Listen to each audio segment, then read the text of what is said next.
Thank you. Thank you. That's right, we're building America's next nuclear power station in the Mountain West, just a 2-hour drive from where we all sit today in Kemmerer, Wyoming.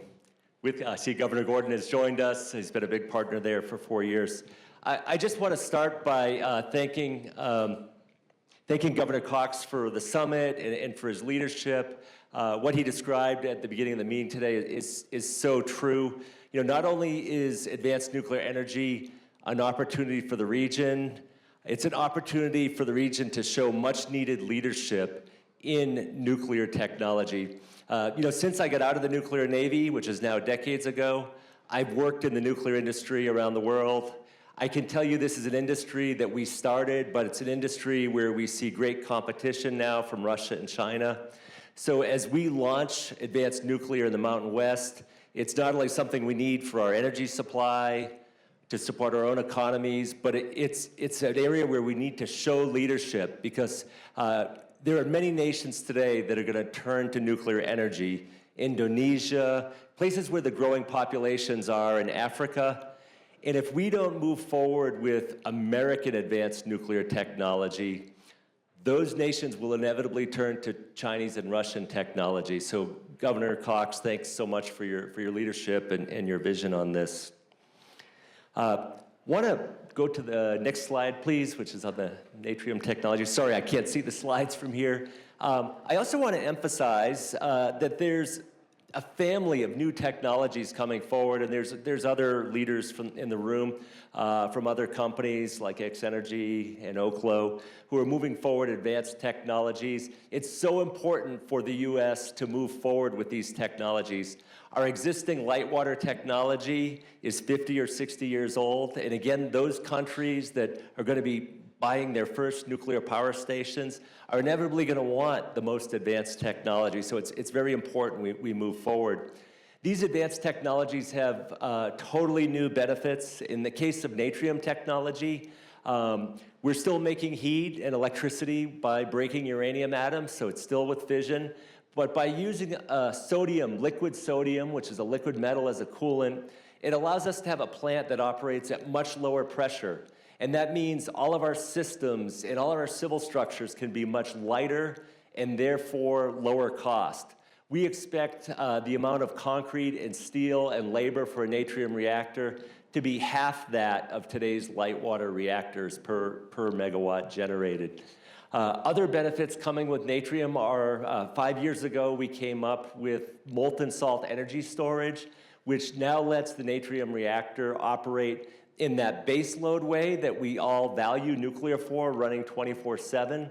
But on a grid with growing renewables, which we have certainly here in the Mountain West, natrium can boost its power to 500 megawatts for 5 hours.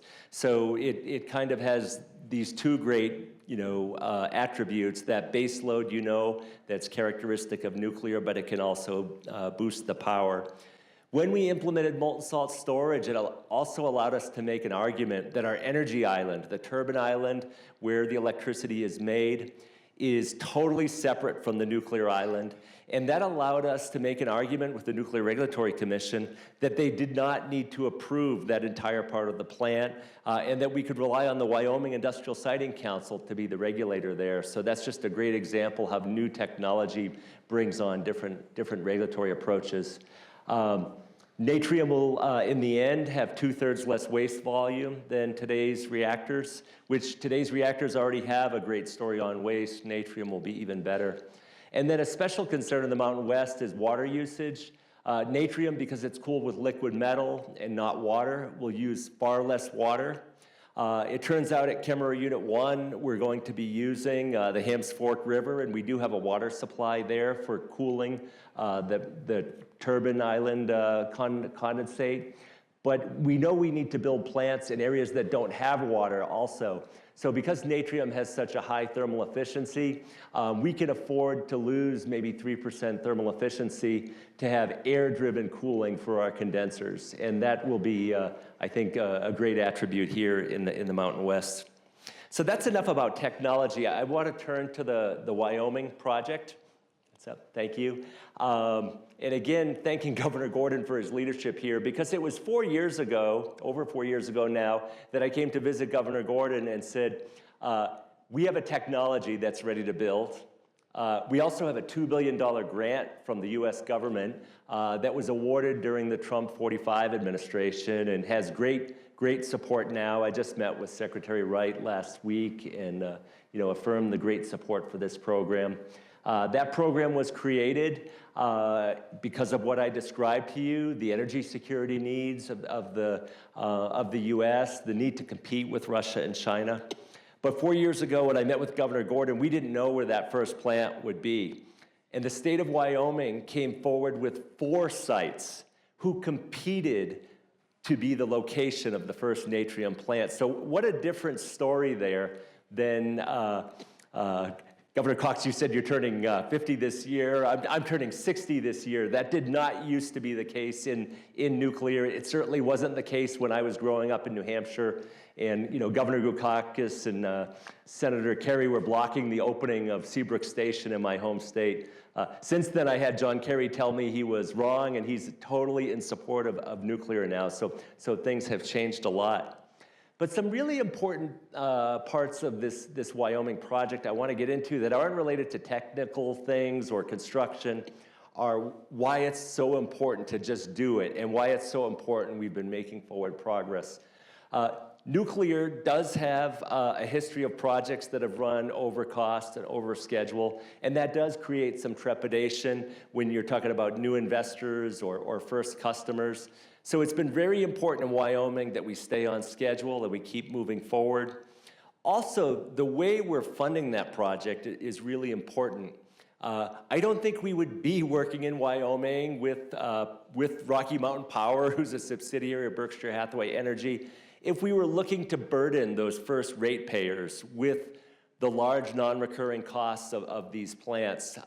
We have 1,000 people working on the design of Natrium now. Any new reactor is going to have to go through an extensive, one-time design and licensing cost.